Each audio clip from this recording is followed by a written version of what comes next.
नमस्कार, RV22 न्यूजमध्ये आपलं सर्वांचं स्वागत आहे. 5 जानेवारी 2025 मी आहे संभाजीनगर रोडवर त्रिमूर्ती आप्पाच्या हॉटेल तिथे नाश्ता करण्यासाठी थांबलोय आणि या ठिकाणी एक शेतकऱ्यासाठी अंदाज देणार आहे. म्हणजे काय झालं, राज्यातल्या शेतकऱ्याचे मला फोन आले, कारण की आज आभाळ आले तर पाऊस शकता. आभाळ आलंय ना, शेतकऱ्याचं म्हणणं की पाऊस येईल का, तर सर्व राज्यातल्या शेतकऱ्याला सांगू इच्छितो राज्यामध्ये काही पाऊस येणार नाही, काही चिंता करायची गरज नाही.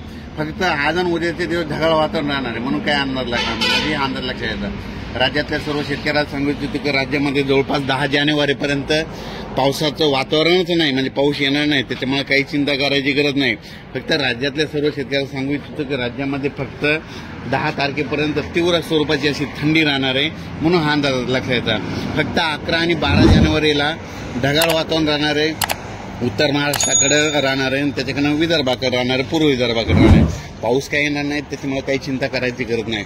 पण राज्यात मात्र जवळपास आता म्हणजे 20 जानेवारी 2025 पर्यंत हवामान कोरडत राहणार आहे, थंडीची तीव्र लाट राहणार आहे, म्हणून हे अंदाज लक्षात.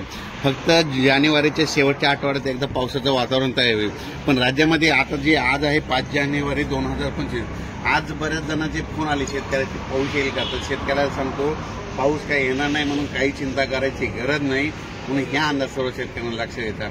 फक्त थोडं अंशतः ढगाळ वातावरण राहणार आहे, म्हणून हे लक्षात येतं. पण राज्यात मात्र पाऊस येणार नाही. तुम्ही तुमची शेतीची कामे करून घ्या, कांदा लागवड करून घ्या, मका देखील काढायची तर काढून घ्या. वीट भट्टीवाल्यासाठी एक आनंदाची बातमी, पाऊस काय येणार नाही, त्याच्यामुळे काही चिंता करायची गरज नाही. आणि राज्यातल्या सर्व शेतकऱ्याला सांगितलं होतं की तुम्ही आता हे आभाळ असल्यामुळे त्याच्यामध्ये धुळीचं प्रमाण असतं, धुकं असतं, म्हणून एक चांगल्या बुरशीनाशकाची चांगल्या कीटकनाशकाची फवारणी करून घ्या. अचानक वातावरणात बदल झाला तर लगेच एक मेसेज दिला जाईल उद्याच्याला.